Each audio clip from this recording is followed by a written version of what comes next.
Film ini akan tayang minggu depan 15 Agustus menyambut kemerdekaan ya. Hari Sabtu tanggal merah. Kita berharap bahwa film ini bisa diterima dengan baik oleh penonton Indonesia.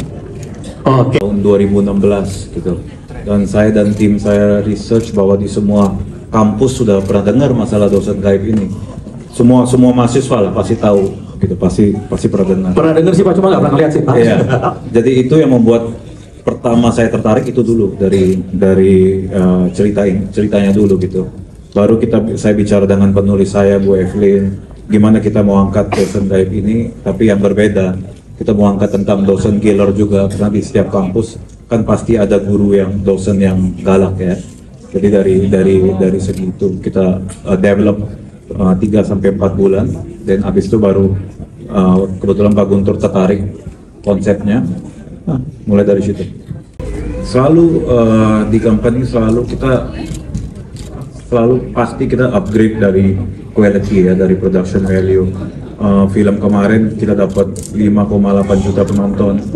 And pasti quality pasti kita naikkan terus, kita tingkatkan terus untuk dari segi cerita, skenario. Main is the script first ya, scriptnya, terus dari production value-nya dan semuanya. Baca di itu ya, di apa namanya media sosial sih sebenarnya, di situ ada kisah-kisah yang ya selalu menjadi urban legend kan, dan itu menarik sih buat saya gitu, sesuatu yang dekat dengan masyarakat juga tahu banget gitu. Nah lucu nih gini kalau kita coba bikin dalam medium film gitu, seperti apa nih kita pendekatannya gitu, terus bagaimana juga penonton relate gitu, merasakan kalau cuma dicerita, kalau di filmnya seperti apa kayak gitu sih. Di situ base-nya dari situ. Hantunya laki-laki, which is itu susah banget. Gimana cara bikin gitu kan? Tapi karena kisah viralnya memang dosen laki-laki, jadi kita waktu itu bener-bener walkout ya sama Pak Derat sama penulis juga. Ini gimana nih caranya bikin hantu laki-laki dan harus menyeramkan kayak hantu perempuan seperti biasanya di film horor yang lain gitu. Itu yang membedakan film ini sebenarnya. Jadi mengkonsep visualnya itu benar-benar kita bikin draft, kita gambar, kita propose, kita diskusi bareng, enggak coret, ini kayak gini coret. Bahkan menemukan Om Egi itu udah kayak menemukan jarum di jerami gitu. Kita selalu satu siapa ya itu last minute ya kita, wah kayak Om Egi nih gitu. Dan memang akhirnya Om Egi berhasil memerankan Pak Bekti buat saya gitu. Terima kasih Om Egi. Menantang sekali ya pastinya ya, soalnya ya kita semua udah tahu kalau cerita aslinya itu memang cuma sedikit dan sepenggal. Terus yang jadi tantangan aku, concern besarku di sini adalah dosen itu sebagai profesi sih.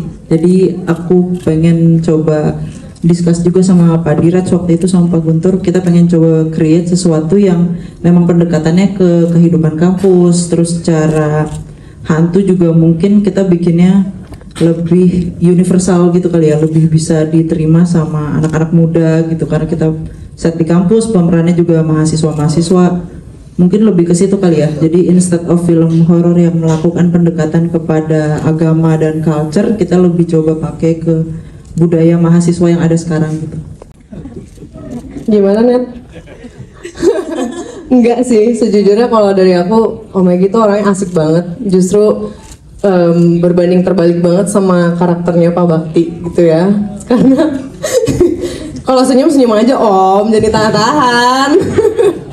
Sumpah Om Egi tuh asik banget orangnya in real life. Dan ya gitu sih, kita jadi sering cerita-cerita dan sharing-sharing juga gitu di lokasi. Oke. Tiap peran yang ditawarkan, yang saya terima itu harus menjadi daya tarik buat saya. Seperti juga ini, jadi Pak Bakti ini ya saya bersyukur saya yang terpilih gitu, karena memang selama ini kita dapat film-film horor itu hantunya selalu wanita kan. Nah ini tantangan gitu, ya mudah-mudahan apa yang saya lakukan bisa diterima. Ya cukup dapatlah ininya si visualisasi dari si dosen yang hantu itu.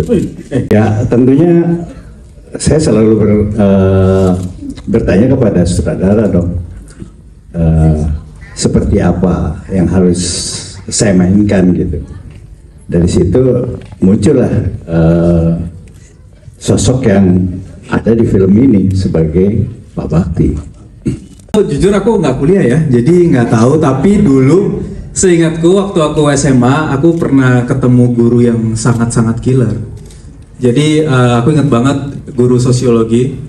Begitu masuk ruangan kelasku aja, dia langsung ngeluarin aura yang mencekam gitu. Kelihatan auranya itu hitam.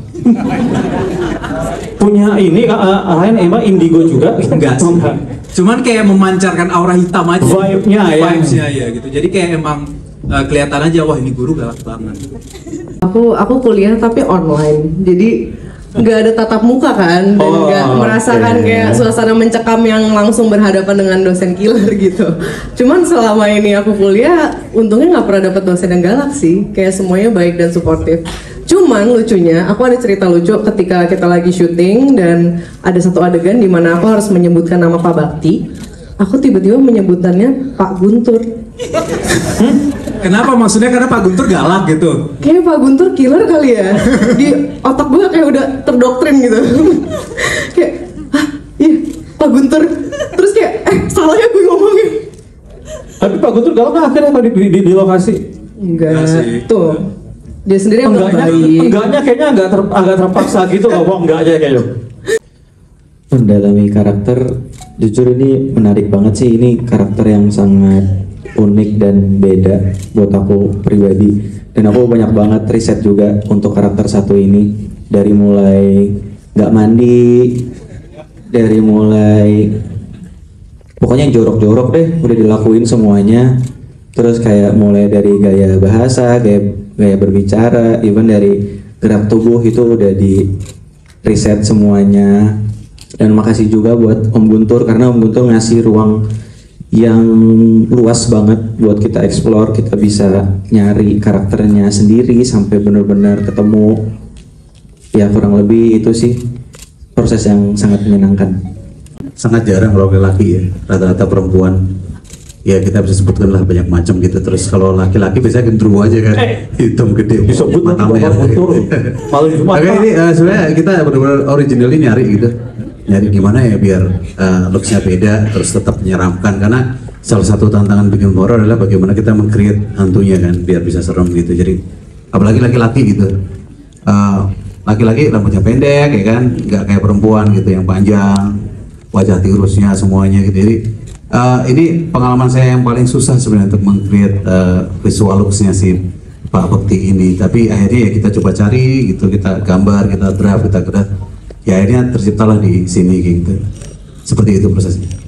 Mengenai pemain, karena saya lihat judulnya Dosen Gaib, jadi peran utamanya adalah dosen gaib itu. Jadi itu yang tepat untuk di posternya. And mengenai apa kata lagi, sorry? sudah malam atau sudah tahu kenapa itu yang di highlight? Kata-kata yang mahasiswa tahu, yang sudah didengar oleh mahasiswa dari tahun 2016, itu kata-katanya yang menurut saya itu yang catchy, itu yang fenomenal kata-kata itu. Jadi saya sama tim diskusi bahwa harus ada di judul, subjudulnya. Iya, kalau babak belur sih pasti ya, karena kan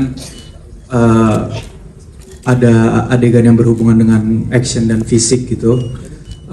Kebetulan juga kita memang adegannya pakai apa sih bahasanya, dummy ya, kayu itu tapi lumayan keras gitu. Jadi itu dipukul sampai hancurnya itu beneran ke badan kita gitu.